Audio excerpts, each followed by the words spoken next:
আবারও ধর্ণা ধূপগুড়িতে। তবে এবার বিয়ের দাবি কিংবা প্রেমের দাবি নিয়ে নয়, এবার স্বামীকে নিজের সংসারে ফিরে পাওয়ার দাবিতে ধর্ণায় বসেছেন এক স্ত্রী।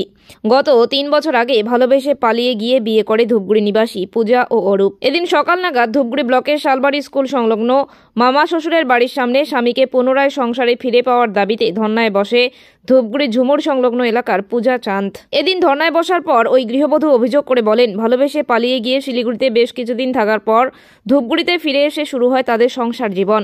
বেশ কিছুদিন ভালোবেসে ভালোই চলছিল সংসার, কিন্তু সেই সুখ আর বেশি দিন টিকল না। কিছুদিন পর আচমকা ভাড়া বাড়ি থেকে বেরিয়ে সোজা মামার বাড়িতে চলে যায় তার স্বামী। একাধিক চেষ্টায় বিফল হলে এই বিষয়ে থানার দ্বারস্থ হয় ওই ধর্ণায় বসা গৃহবধূ।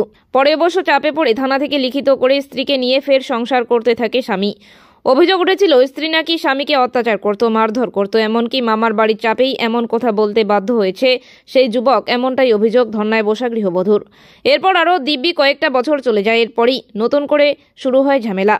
বেশ কিছুদিন আগে ফের একবার ঘর ছাড়ে স্বামী, আবারও এসে পৌঁছায় মামার বাড়িতে।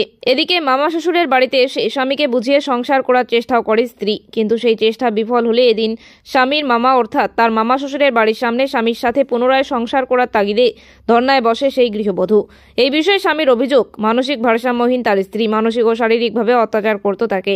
এদিকে স্ত্রীর সাথে আর কোনোভাবেই যোগাযোগ রাখতে চায় না, অর্থাৎ ডিভোর্স চায় সেই যুবক। অন্যদিকে স্বামীকে ফিরিয়ে না পেলে ধর্ণা থেকে উঠবে না, এমনটাই দাবি সেই গৃহবধূর। তবে শেষমেশ স্বামীকে কি ফিরে পাবে সেই স্ত্রী? পুরনো সেই সাজানো সংসার কি ফিরে পাবে? ভালোবাসা কি আজীবন টিকে থাকবে? এই সমস্ত প্রশ্নের উত্তর এখন শুধুই অপেক্ষা মাত্র।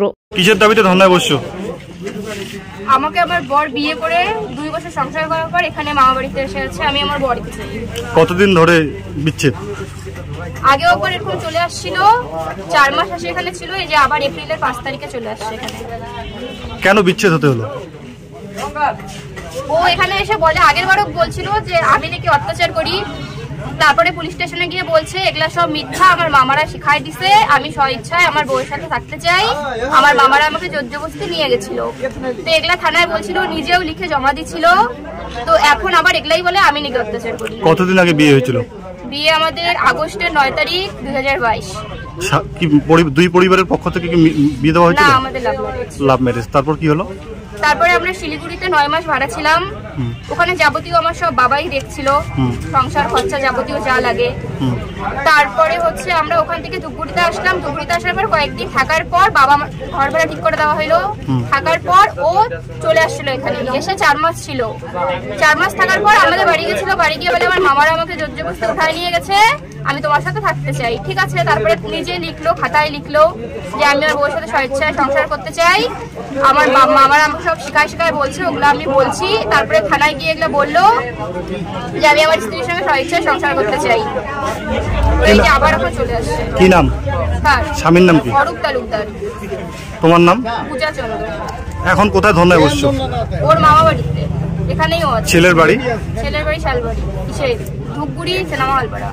আপনার স্ত্রী ধর্ণায় বসছে, কি বলবেন? কেন ধর্ণায় বসলো? বসে আজকে আমার ওর সাথে ভালোবাসা করে বিয়ে হয়েছে। তা আমি ভালোবাসা করে বিয়ে হওয়ার 3 বছর হয়েছে, ভালোবাসা করে বিয়ে হয়েছে আমাদের। তা ভালোবাসা বিয়ে হওয়ার পর আমরা যাই শিলিগুড়িতে, তখন একটা ভাড়া বাড়িতে থাকতাম। মোটামুটি 6 মাসের মতো সংসার করার পর তারপরে আমার উপর টর্চারিং শুরু করে। ওখানেও নাকি সমস্ত খরচা মেয়ের বাবাই চালাতো? এই ব্যাপারে কি? না, আমিও কাজ করতাম, মেয়ের বাবাও দিত, আমিও কাজ করতাম। তারপর কি হলো সংসারে? তারপরে অশান্তি, এরকম টর্চার হতো মাঝে মধ্যে আমার উপর। টর্চার কাকে টর্চার করে? আমাকে টর্চার, মেয়ে টর্চার। কে করতো? মেয়ে টর্চার, আমার স্ত্রী টর্চার। তুমি তখন কি করো? তারপর মানে মারামারি করতো এরকম, মানে মানুষও এরকম পাড়ার লোকও জানতো। টর্চার স্বামী স্ত্রীকে করে, কিন্তু স্ত্রী স্বামীকে করে। হ্যাঁ, আমাকে টর্চার করছে। কেন? মেয়ে কি মানসিকভাবে ভারসাম্য? মানসিক আক্রান্ত আছে। তারপর আজকে যে ধর্ণায় বসলো বিয়ের দাবিতে, কি বলবে? এখন ও তো ধর্ণায় বসে, সেটা তো আমি জানি না। আজকে আসছে বলে তো আসেনি যে আজকে আসছে। এর আগেও নাকি আসছিল, ধস্তাধস্তি হয়েছিল। হ্যাঁ, 4-5 দিনের আগে আসছে। আমার দিদাকে এই যে এরকম ছুলে দিয়েছে, মানে এরকম টর্চার করছে। তাহলে আপনি কি গ্রহণ করবেন না? না, গ্রহণ করব। আমি সংসার করব না। কি চাচ্ছেন আপনি? আমি ডিভোর্স চাই, পরিষ্কার। ওনারা কি ডিভোর্স দিচ্ছেন না? না, ডিভোর্স দিচ্ছে না। দুই পরিবারে তো সালিশি সভাও হয়েছিল। বলেছিল ডিভোর্সের কথা বলা হয়েছিল, কিন্তু ওরা রাজি হয়নি। মেয়ের যেমনটা অভিযোগ, কিছুদিন আগে থানা থেকে আপনি নিয়ে আসছিলেন লিখিত দিয়ে, তারপর হঠাৎ আবার এর আগেও ঝামেলা হয়েছে, তারপরে আপনি আবার সংসার করছিলেন?